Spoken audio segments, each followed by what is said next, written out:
Okay, today's topic is accelerating innovation with deep learning in the financial services. Artificial intelligence has been reshaping businesses in any sector. And in this session, we're going to look at the next level of AI, in particular, how increasingly complex machine learning models and deep learning are used by innovative financial services firms to improve predictive analytics, to improve customer experiences, to improve fraud detection, and to improve securing transactions. And this session will continue our discussion on accelerating innovation for financial services firms with artificial intelligence.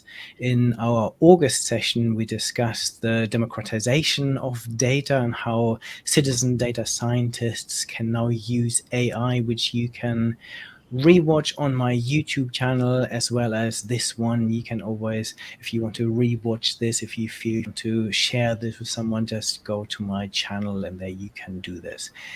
In this session, we will focus on the deeper level of artificial intelligence and how, especially how successful financial services firms are accelerating their innovation journeys with deep learning. And to do this, I am joined today by Greg Pavlik, who is the Senior Vice President of Data and AI Services at Oracle, as well as Kevin Levitt, who leads the global industry business development for financial services at Nvidia. Welcome, Greg, and welcome, Kevin. Thanks for having me on. Good to be back with you again. Yeah, it's Likewise, lovely great to be here. So where are you joining us from, Kevin? Where are you based at the moment? Sure. I was just sharing that we've recently relocated from the Bay Area to Atlanta, Georgia, home of the World Series champion Atlanta Braves. Yeah, it's great to be back home, actually. Lovely. And Greg, where are you now? I am, in fact, in the Bay Area, so kind of the heart of tech in the Golden State. Very good. And maybe, Kevin, you can give us an overview of what you do at Nvidia. What does it entail, your job? Sure, happy to. So I joined the company a couple of years ago as industry business development lead. I'm responsible for helping set our strategy globally within the context of the financial services ecosystem, and then working across our network of partners such as Oracle and OCI to share great use cases and customer success stories, leveraging our accelerated computing platform for deep learning, AI, as well as high performance computing. Very good. And anyone who missed Greg on our last show, do you want to do the same and just give an overview of what you do? Yeah, I'm responsible for our cloud services and our strategy around both data management, really with a focus on the so-called big data segment, as well as our investments and capabilities around machine learning and artificial intelligence. Very good. And anyone watching us live, let us know where you are joining us from, and feel free to ask us any questions. So, Greg, last time we discussed citizen data scientists, and today we will focus on really the other end of this continuum. And can you share with us what deep learning is, and maybe your perspective on how financial services firms are now pushing innovation with AI, and what the key things are that successful firms are now addressing with deep learning? Yes, so let me take these one at a time. So keep me honest in case I digress here and get off track. But let's roll back a little bit. Machine learning algorithms are essentially a class of capabilities to do curve fitting. So whether that's things like linear regression or logistical regression used for classification, these are statistical techniques that are used typically for making predictions or to solve for some form of classification.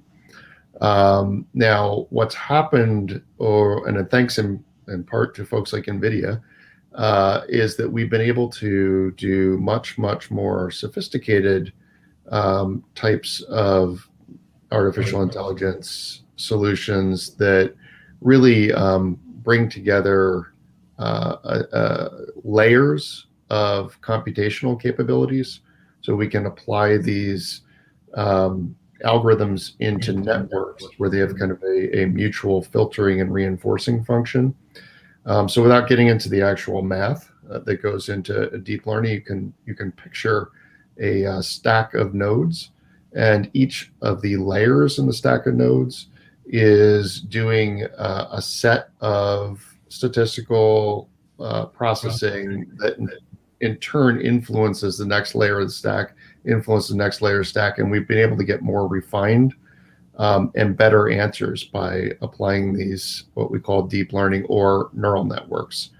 That's really been something that was a part of the research community for a long time, up and until GPUs allowed us to accelerate the actual processing speed. All this work that happens is effectively matrix math, so it's a lot of linear algebra that's occurring. As it turns out, that's what GPUs do, and so they've been able to accelerate the processing by orders of magnitude. So part of my job is to drive business to Nvidia. So get a lot of consumption going on the GPU surface. These deep learning algorithms and frameworks have continued to evolve. So in recent years, there's been a class of capabilities that we call transformer models. And these are a kind of deep learning framework that gets even more intense in terms of the mathematical and statistical processing that can be applied, and often these are used to solve for what we call perceptual problems. So if you want to understand the content of a document and do natural language processing, or if you want to get information out of an image or a computer graphic that normally would have required a human to look at them and be able to figure out, hey, there's objects in here and these objects are of this type, that type, etc. With these more sophisticated transformer models, we can do quite a bit of work now that gets closer and closer to the kinds of interpretive analysis that a human being would do on a document or an image or content like that. So there's been a tremendous amount of progress that's occurred over recent years. And we keep getting more and more sophisticated with the kinds of problems we can solve. Generally, this is affecting almost every industry. However, with financial services, it's even more important. Almost all the problems that we're seeing now of importance in financial services are sort of militating toward the use of using some form of deep learning. And that's largely because of partially because of the complexity, partially because of the large number of data sources that are being applied. So we see most of the next generation of solutions in financial services moving in the direction of using deep learning, oftentimes or most of the time with GPUs. Now, there are a lot of other requirements to come with it. We'll talk about data, right? Because data is always a big part of the problem. And in general, with deep learning, especially around these perceptual type models, the more data that you have to apply to the problem, or at least the more good data you have to apply to the problem, the better the results. That's not always true in some domains. We can talk about that a little bit, but more data is often better. Then the data has to be available in a form that's useful, or it's quote unquote featureized for the training. The other thing that's really important in financial services is explainability. So even if you develop a good model, and you have the right kind of science to solve for these deep learning problems, you also have to understand, or at least be able to explain, what are the drivers for the outcomes or the predictions that the models are making. And those span a whole realm of problems in terms of reliability, ethics, etc. So a lot of hard problems in this space, although the good news is we're making quite a bit of progress on this front. Key problems, and I think Kevin can elaborate this from what he's seeing, but certainly in financial services, we're seeing clusters of areas which are really becoming intense focus for artificial intelligence in general and machine learning, or rather deep learning in particular. So fraud detection, obviously that's been a hot area for a long time. but an area where we're working closely with a number of customers on making sure that we can provide solutions that are deep learning based, that are consumable for them, portfolio modeling, personalized banking, or at least the personalization of services, even when it comes down to marketing. Another big one that's come up quite a bit is cloud resource consumption management. So there's a lot of great things about the cloud. And in fact, I would say a lot of the innovations in ML and AI as they're applied to business today wouldn't be possible without the cloud. However, uncontrolled usage of the cloud or not understanding and forecasting correctly for resource requirements is still a major problem that businesses need to account for. And we're looking at a lot of machine learning oriented solutions to help customers in that dimension. And then also risk. Classically, this was a problem that was studied in data mining, and it's become risk management's become a big area that we're seeing a lot of work in terms of contemporary machine learning and deep learning initiatives. Very good, very good. Lots of so many exciting areas there. Could we just mute? I don't know. There's an echo from somewhere. So I guess deep learning is just a more sophisticated AI algorithm that has more layers, that is really using more data to make better decisions. Those decisions are becoming better, and this is giving machines the ability to now do things like natural language processing, machine vision, some of the things you talked about. So super exciting areas. Kevin, then what trends are you seeing within the financial services world?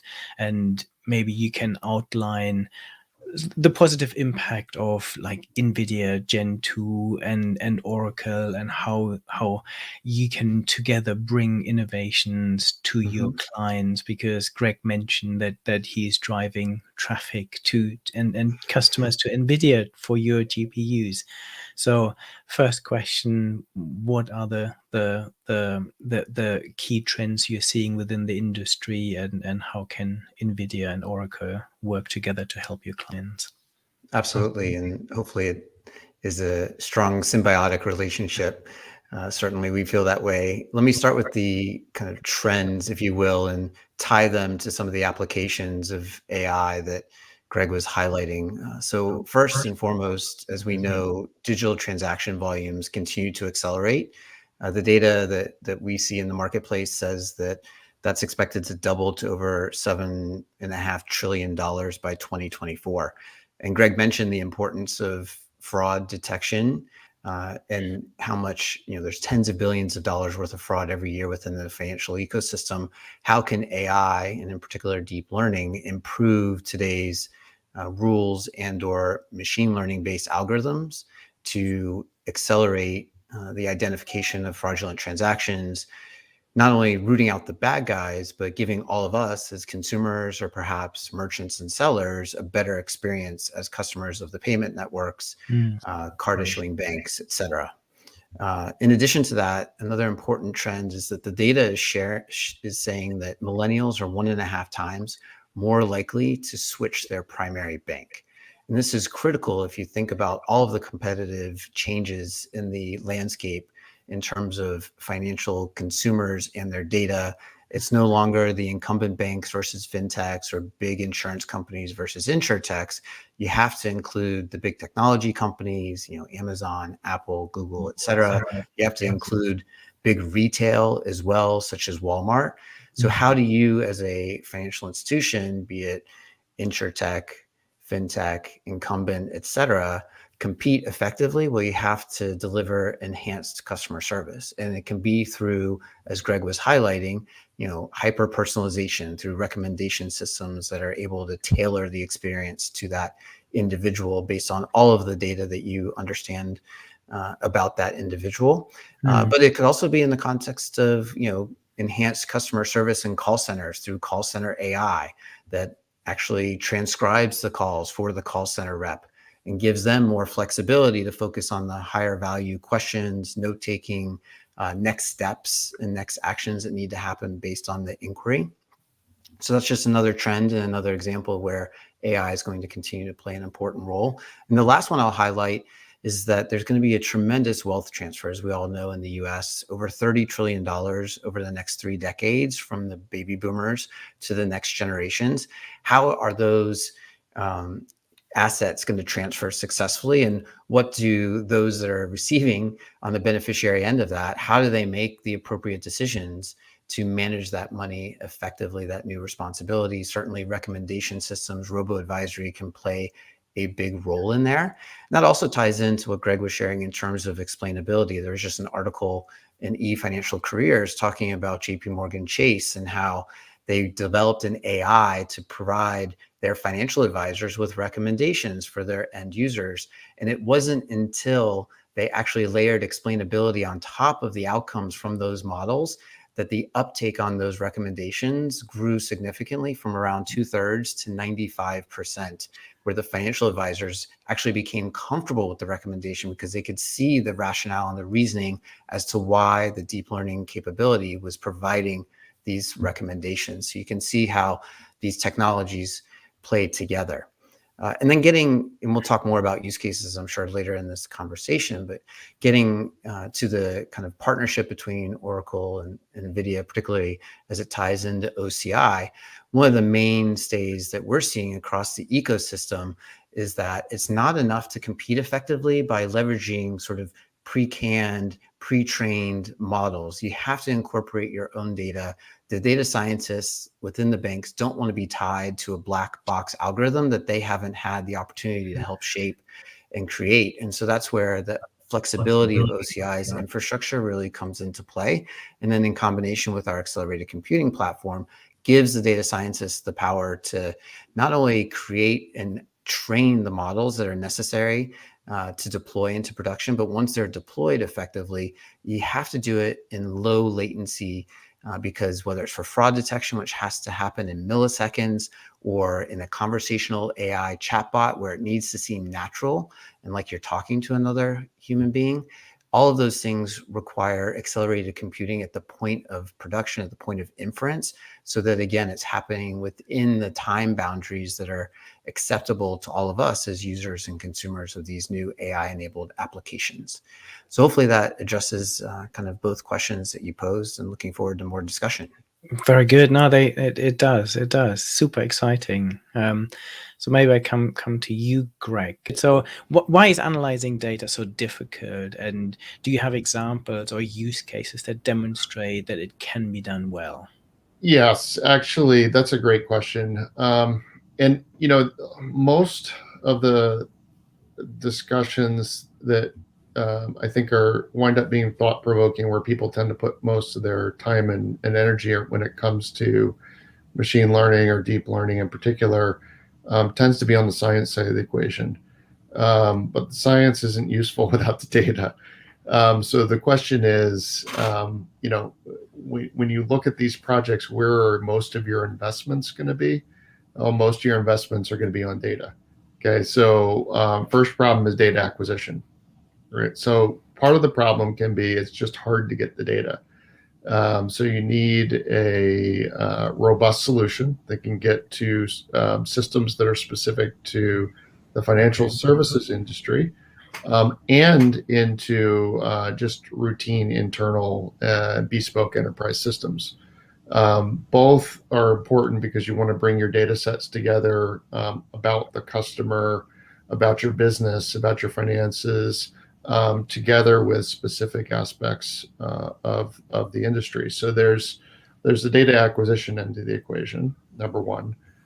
Number two, when you bring the data together, you need to be able to organize it and manage it at scale, right? So then you have, beyond the data acquisition, your ability to deal with lots of data, often heterogeneous forms.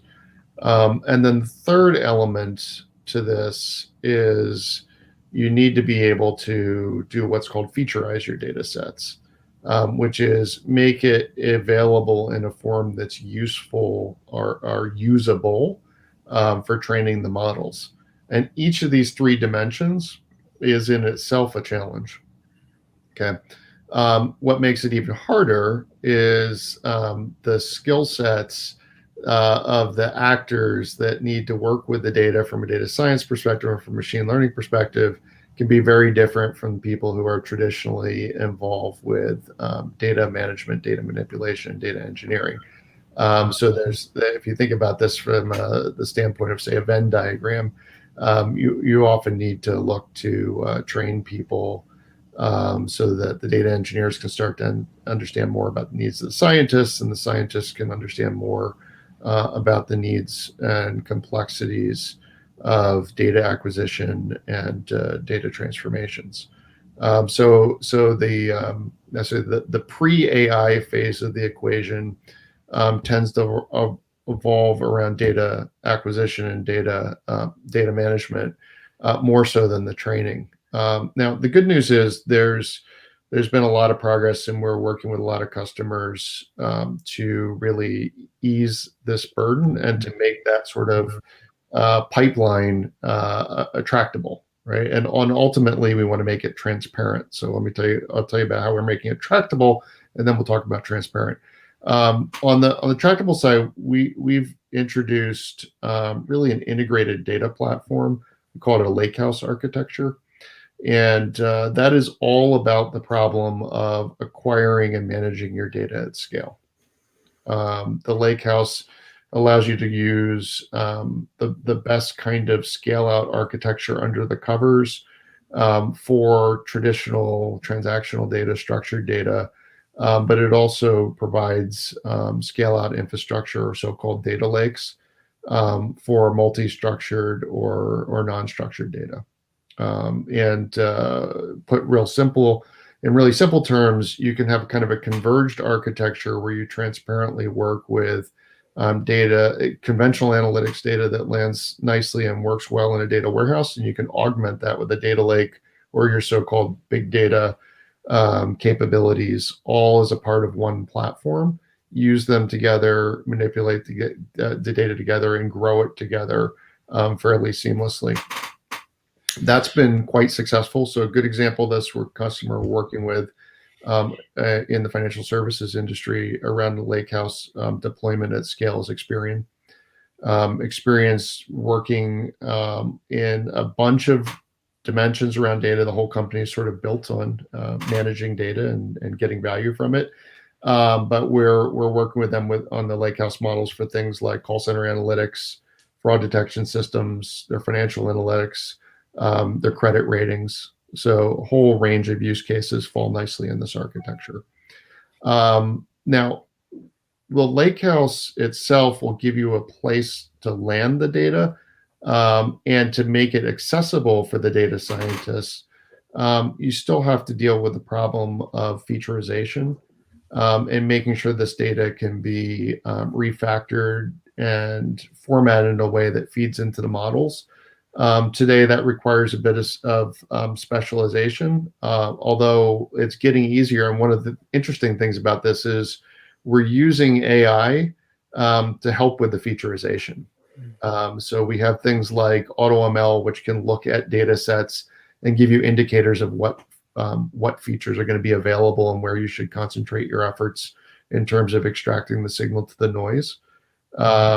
For helping to build the models. And with data that is non-structured, things like images or text, again, rather than having humans look at it and try to figure out what it's about and what how to label the data for training, we're enabling AI models that can introspect those types of data assets, derive the metadata specific to the underlying content that's in that non-structured data, and then that can be made more easily available for training purposes. For a broad range of solutions, this is a pretty powerful architecture, and it's sort of becoming a standard in terms of how we're working with our customers. I will say for specific financial services systems, we also offer kind of a turnkey out of the box lakehouse solution where it will already have the connectors and the tie-ins and the data models for financial services solutions. And one of our big focuses, and just in terms of our own efforts, is to continue to work on the verticalization of the lakehouse and that readiness, not just of an architecture that works well, but of a platform that's already tuned for the financial services domain to make it really easy to tap into your data sources and your existing data sets, bring them into the lakehouse, and then transition them into a form that's easy for training the downstream models. Very good. Thank you. Kevin, maybe we can talk about some of your favorite examples of innovations using AI and deep learning in financial services. What are some of your favorite use cases? Certainly, happy to step through those. And I think of them in the context of the customer journey. And so that's kind of how I'll tell this story, if you will, which, starts often with product discovery, where a consumer is in the marketplace for a new credit card, home loan, personal loan, et cetera. And this ties into recommendation systems. And so the success story here is with Nerdwallet, who's a fintech based in San Francisco. Many of you may be familiar with them. They have a lot of data around the consumers that opt in to participate in their platform, and they use that data to identify the products and services that consumers are most likely to not just apply for, but also be approved for. And so really helping narrow down kind of the product discovery experience, utilizing deep learning and recommendation systems to personalize and optimize the experience for the consumer. And by leveraging an accelerated computing platform with Nvidia GPUs, they're actually able to reduce their training time by a factor of 10x. So if you think about getting the most out of your data science team, which is a lot of what Greg was speaking to in terms of the solutions from OCI, is really optimizing the performance of this really expensive and important area of every bank's business, and making sure that they're as productive and as successful as possible. After the consumer, discovers the product, they apply for it. And so this is where utilizing deep learning for underwriting comes in. Another success story with a San Francisco-based fintech called Upstart, who's using deep learning at underwriting, running on Nvidia GPUs. And they're able, through using deep learning, to go beyond the credit score in the credit report to use alternative data in making an underwriting decision. And this is really critical. There's so many factors that play in to our ability to pay back a loan than just our credit score. And it's a really great financial empowerment and financial enablement story, because utilizing deep learning and alternative data, Upstart's able to actually approve 27% more borrowers and to issue loans at a 16% average lower APR. So a huge win for both the lender as well as the consumer. Once the consumer has that product and they're utilizing it, obviously we talked about fraud prevention and the importance there. Just to highlight some data from one of our success stories with American Express, when they migrated from machine learning to deep learning in their transaction fraud identification program, they were able to improve the accuracy of their fraud detection models by 6%. If you think about, a company like American Express that has spent decades, optimizing and fine-tuning their ability to root out financial fraud, to make a 6% leap in the fraud detection accuracy, and is a huge gain for the company. And again, it's not just the financial side, but it's also the impact on the customer experience for their cardholders. And then you may have a question about the product that you've just acquired and are using in market. That's where, again, AI comes into play. Greg mentioned NLP and NLU, really encompassed by conversational AI in the call center through virtual assistants and chatbots. The example here would be Square, who has a conversational assistant called Square Assistant that helps small businesses all over the country that build their business on appointments. And the virtual assistant / chatbot is able to help customers of all of these small businesses around the US, reschedule appointments and really handle 75% plus of inquiries that come in, so that, again, the small business that doesn't have a huge call center is really alleviated from the burden of not having to handle all of these basic needs so they can focus on the customers that are in the store, and or to help with the higher order needs of their customer base. So those are just a few of our favorite customer successes and use cases. There are certainly a lot more. We see continued innovation and application of AI across financial services. We have banks now that have over 500 products or projects that are tied to AI. And we believe that while there are dozens and hundreds of use cases today, there will be thousands in the future that ultimately will leverage AI to improve the operational efficiencies, the customer experience, the financial performance, giving a win-win to everybody involved. Yeah. Do you mind if I add on that? Because I think Please. it's really spot on.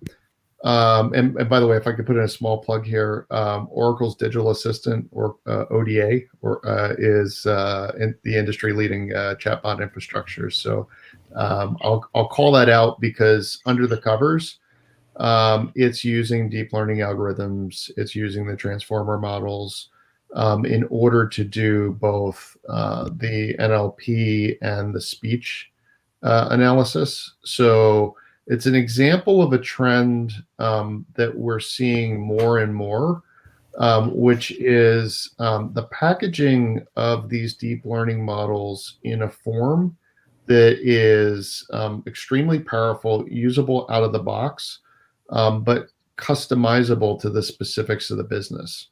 And they're often customizable not only to the domain the business is in, like financial services, but to actual details of the business itself. So imagine you have a chat bot and it's able to recognize that I'm an employee of the financial services firm.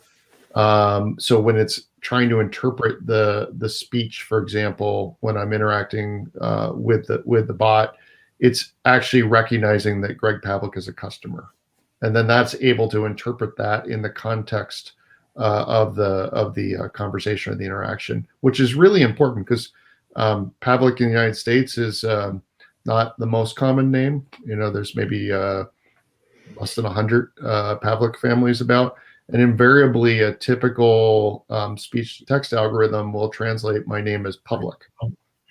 So if you then downstream are trying to use your AI to make sense of the interaction, and you see that there's something in the public, it can lead to completely random and bizarre interpretations in the follow-on conversation. So even those simple kinds of entity-specific customizations and tailoring are really fundamental to good outcomes and good interactions with the bot type technologies.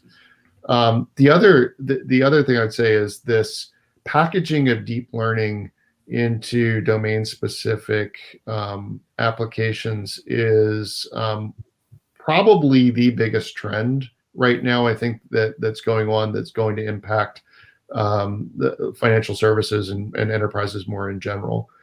So I'll give you a couple examples here. We mentioned fraud a couple times, using deep learning algorithms with fraud detection.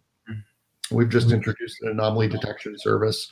It uses a range of algorithms, including deep learning algorithms, to look at data that's coming in and find and detect anomalies, which can be applied to specifically something like fraud. So we're working with a number of financial institutions to use this, and the service itself will help to clean up the data as it comes in, will help to deal with spottiness in the data, so it can also do data synthesis, and it will automatically optimize and apply the right deep learning models in order to get the best anomaly detection or outlier detection within a multivariate time series data. So it's kind of the perfect infrastructure for something like fraud detection, and it gives you the ability to get your time to a solution down dramatically. It's designed to be used without having to require an army of PhDs to do the specialized science. You're going to see more and more of that. That's another great example is forecasting, right? You can think about forecasting in terms of customer behavior. You can look at it in terms of customer resource requirements. You mentioned cloud consumption monitoring, but also cloud consumption forecasting. Again, deep learning models, we do the heavy lifting to make sure that we have the optimal algorithms and optimal frameworks to do the actual deep learning end of the equation. And we have a built-in explainability. So if you're trying to do a forecasting problem in financial services company, and you need to be accountable to explain why this complex algorithm is generating results, what's driving it to give the kinds of results it's giving. Part of the built-in capabilities of the service is around explainability. So this general trend to allow people to take advantage of deep learning models without having to have the full expertise that comes along with really doing the bespoke model work or the bespoke investment on the sciences side, I think is probably the biggest thing right now that's happening from a high impact to business perspective. And it's one of the areas where you sort of you get the best of both worlds. You get the power of the deep learning models, you get the power of the frameworks, you get the ability to exploit all the efficiencies and gains in terms of performance and timeliness that comes with using the customized hardware like the Nvidia GPUs, but you're able to do that very quickly and very efficiently without having to have really an army of experts. It's kind of one of the things we've referred to jokingly as the PhD problem right now. And one of the goals we have is we've got to employ the PhDs because we're doing a lot of the deep sciences work, but we don't believe that the customers really need to be competing with us and with other hyperscale cloud vendors to try to get the best scientists. It seems like kind of a malinvestment. That we want the customer to be able to focus on their problem in their domain and be able to get the best results possible by lowering the threshold to entry to really working on the problem and lowering the barrier to success significantly. Very good. This always sounds almost too easy and too good to be true, but it's lovely to see all those amazing use cases. So maybe I can come back to you, Kevin. What would you say are some of the key success factors or key barriers to overcome when it comes to using deep learning in financial services firms? Mm-hmm. Yeah, I would say, just building on the conversation around, making it simpler for the banks to, develop and deploy AI. One of the challenges we're seeing is really the banking leadership coming to terms with all of the potential applications for AI across the enterprise. And what has happened, because banks are traditionally very siloed organizations, is that there's kind of this shadow AI capability that's crept up in various lines of business. And, sometimes it's, on the cloud, sometimes it's on-prem. There's no real definitive enterprise AI strategy that's supporting the needs horizontally across all the lines of business. So there's actually scalability and efficiency, both from a cost standpoint as well as from a productivity standpoint across the enterprise. And so that's where, Greg is illustrating kind of the benefits of leveraging a hypercloud scaler like OCI that has thought through these problems, executed it in support of their own business, and now is bringing that capability and expertise to banks and insurance companies across the country and around the world, because that's kind of where we're seeing a lot of the executive level conversations today is, everybody knows that in order to compete effectively, they have to be able to leverage AI and embed it as a core competency. The question is how to do that at scale and how to do it effectively and to give their teams the right tools to deliver the AI-enabled applications that will allow them to maintain at a minimum and ideally grow their market share in this increasingly competitive landscape. Very good, Greg. Another quick in terms of key success factors and barriers. Yeah, just a follow on to that.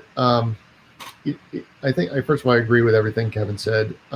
We've talked about the need to do large-scale data management. We've talked about the importance of GPUs. We've talked about the importance of these new generation of artificial intelligence capabilities.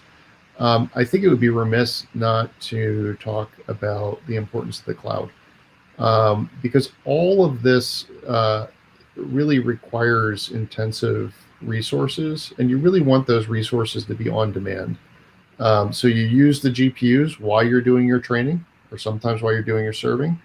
But if you're not doing large-scale training, which typically, these are done iteratively on a schedule or triggered by some event, you also don't want to be paying for it. Now, the beauty of the cloud is you sort of have this infinite capacity to grab resources, including specialized or more expensive compute capabilities, and you want to be able to take advantage of them and exploit them, and pay for them while you're using them, and then release them and quiesce them and make that now the cost of the cloud vendor rather than the customer.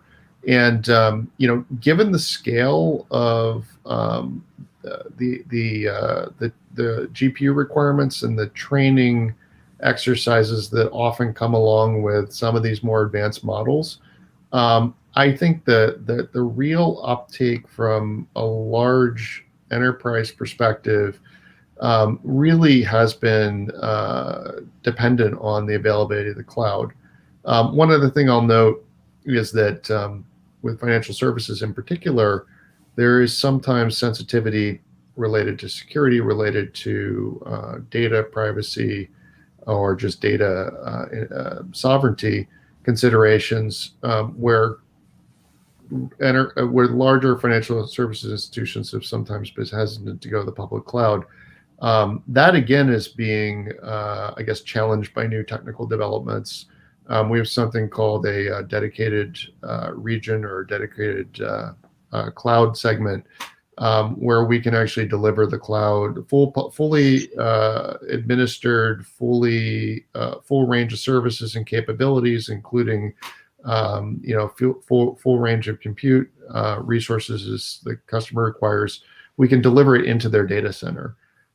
So we're starting to see this notion of hybrid change a bit, where hybrid doesn't necessarily mean you got stuff in your data center that you have to take care of, and it's all full-time bespoke infrastructure that you have to be the steward of. And oh, by the way, the cloud's this convenience mechanism, but they're two very different worlds. We're starting to see those barriers blur, and I think that that's going to be another big engine for helping financial services take advantage of everything that we've been talking about today. Very good. Yeah, I completely agree. I couldn't agree more. And the beauty of the cloud, especially for financial services, when you have hybrid infrastructure, you can then take care of the security and the privacy, protected data, and you keep it on premise, but you still have all the benefits of cloud, which then enables you to simply switch on deep learning capabilities when you need them, which is super exciting. Looking into the future then, Kevin, what are some of your future predictions for the financial services industry? What technology trends are you keeping a close eye on? Sure. I'm going to narrow the scope of the crystal ball down to AI-enabled applications, because that's where I've been doing more of my thinking.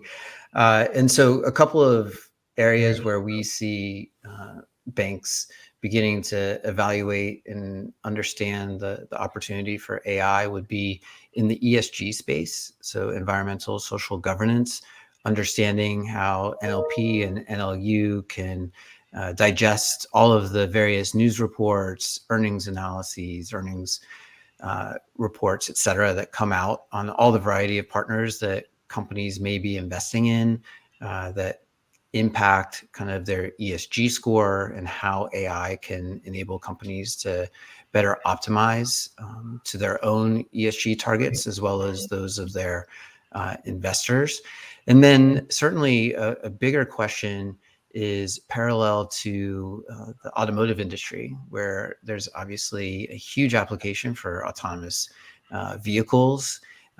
Autonomous finance, very similarly. How much are consumers going to be willing to let go of the proverbial steering wheel when it comes to their financial well-being? And companies. Sorry, Kevin, I think we just lost you there for a little while. So if Oh, you could sorry. Is it any better? yeah, that's perfect now. Oh, so after ESG, thank you for letting me know. I would say autonomous finance is another Yeah. area of opportunity. And, how willing will consumers be to let go of the steering wheel when it comes to their finances? Because certainly the AI could help identify when is it primarily an opportunity to refi a mortgage, apply for a new credit card, or based on life stage, open a 529 college savings plan, or rebalance your portfolio. Some of these things are happening already through robo-advisory, but they could go a lot further. And there are companies, particularly in fintech, that are evaluating and already in market with some of these capabilities to open the door to improving your financial health and well-being through automation. And then certainly we talked earlier about kind of the competitive landscape in terms of incumbents versus fintech versus big tech and big retail. That will also continue to be an important area where we'll see who's able to leverage AI-enabled applications to deliver those improved customer experiences, product discoveries, the personalization of the recommendations, et cetera, to optimize customer retention, loyalty, and ultimately lifetime value. Very good. Yeah, super exciting. And if you're in a traditional bank, quite scary prospects as well. There's lots of transformation, and I guess the pace is only accelerating. Greg, what are you seeing in terms of trends and technology developments? Yeah, well, I think you hit on that there is a lot of transformation coming, but and it can be intimidating, but I wouldn't say scary, because it's not something that we want to shy away from. It's an opportunity that can drive extremely fast transformation in terms of results for the business. And using technology in these domains, I think people can get very, very excited quickly. The other thing, just to echo back one of the points made earlier, this idea that AI powered applications are going to be game changing. I could not agree more on that point. You may know that Oracle has a financial services business unit which has custom applications for the financial services domain. I think we've got something like 17 products that are currently essentially being powered by machine learning and deep learning algorithms. We cover down on banking. There's financial risk. There's crime and compliance. Right now, we've got somewhere in the range of 300 plus customers that are using these kinds of AI powered applications for financial services. And again, it's a great example of how the deep learning technology and the complexity involved can be contained in a way that makes it very easy to consume to solve well-known problems. It doesn't take away the need to think about the areas where custom science and custom data scientist teams can add value and really differentiate. But we're going to see progressively the bar being lowered to get the power out of these deep learning algorithms and to really do the business transformation systemically in a way that an organization can get their arms around quickly. So that is one of the areas, just in general, application of AI in the context of applications that are available in kind of a turnkey mode, that I think is one of the most exciting developments we've got going on right now. Very good. This is such an exciting area. I'm sure we will carry on this conversation. Last time we talked about the other end, the citizen data scientists. Now we dipped into deep learning. Maybe next time we can look somewhere in the middle of all of this. Thank you, Greg, for joining me again, and thank you, Kevin. That was super interesting.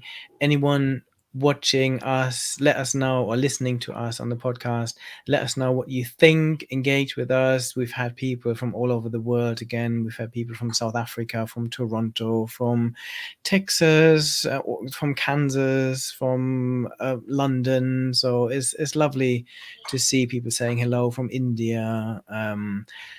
And as always, if you want to listen to or re-watch this conversation, you can go to my YouTube channel, or you can subscribe to my podcast, where you can listen to this whenever you want to. Thank you very much, Greg, and thank you, Kevin. Oh, Thank great. you. Thank you very much. Great to be here.